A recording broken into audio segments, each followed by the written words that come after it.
Selamat sejahtera, kumpulan kami akan membentangkan sastia dan etika pegawai. Sebelum itu, saya ingin memperkenalkan ahli dalam kumpulan saya.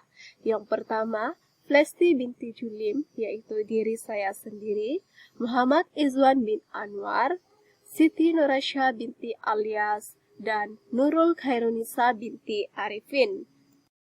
Seterusnya, saya akan membentangkan pengenalan tentang sastia dan etika pegawai. Etika bermaksud suatu perlakuan ataupun tingkah laku seseorang individu. Manakala, pegawai pula merupakan seseorang individu yang menjadi pemimpin ataupun ketua dalam satu pasukan. Kepimpinan pula merupakan suatu gaya pentadbiran atau pengurusan dalam sesuatu pasukan.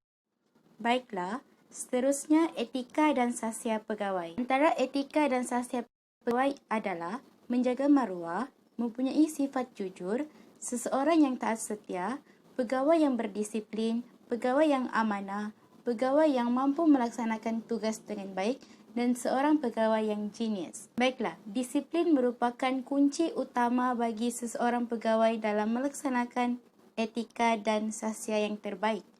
Seseorang pegawai hendaklah sentiasa tampak segak, cergas dan bersemangat, memberi contoh dan tauladan yang terbaik. Seseorang yang tegas dalam pendirian, sentiasa mendorong dan memberi semangat dalam melaksanakan tugas, mengambil tindakan yang segera terhadap sebarang pelanggaran disiplin, serta menggunakan disiplin untuk keperluan pemerintahan dan kawalan. Seterusnya, tugas dan kewajipan, di mana setiap pegawai hendaklah mempunyai rasa tanggungjawab yang tinggi terhadap sebarang tugas yang dilakukan, sama ada yang tersurat maupun yang tersirat. Hadis riwayat Imam Bukhari dan Muslim, kullukum ra'in wa kullukum mas'ulun an ra'iyatihi. Setiap daripada kamu adalah pemimpin dan setiap pemimpin akan bertanggungjawabkan atas kepimpinannya. Pegawai juga hendaklah menjadi seorang yang tekun dan teliti. Seseorang pegawai hendaklah kreatif dan inovatif. Pegawai juga hendaklah sentiasa tegas dan persuasif.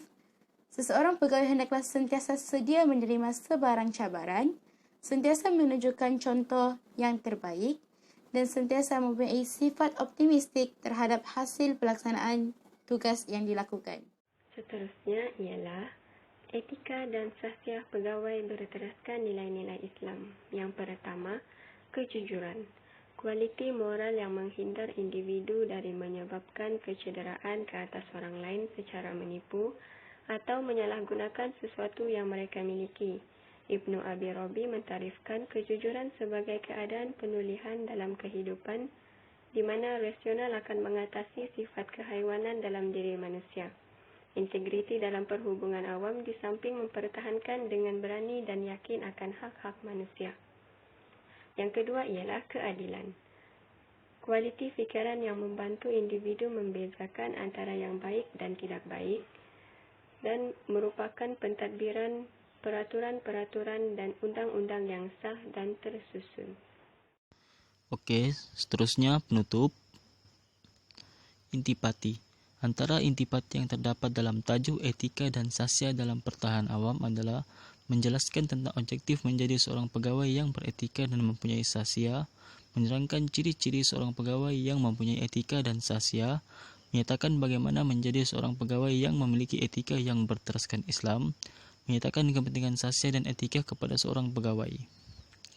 Untuk kebaikan, antara kebaikan yang boleh diperolehi daripada tajuk etika dan sastia dalam pertahanan awam adalah membantu melahirkan seorang pegawai pertahanan awam yang memiliki sastia diri yang tinggi, memahami objektif menjadi seorang pegawai yang beretika dan memiliki sastia diri yang tinggi, membentuk seorang pegawai yang beretika, memahami tanggung jawab dan sentiasa berusaha menjalankan kewajibannya sebagai seorang pegawai pertahanan awam, membentuk seorang pegawai pertahanan awam yang bertata susila dan memiliki ciri-ciri Islam.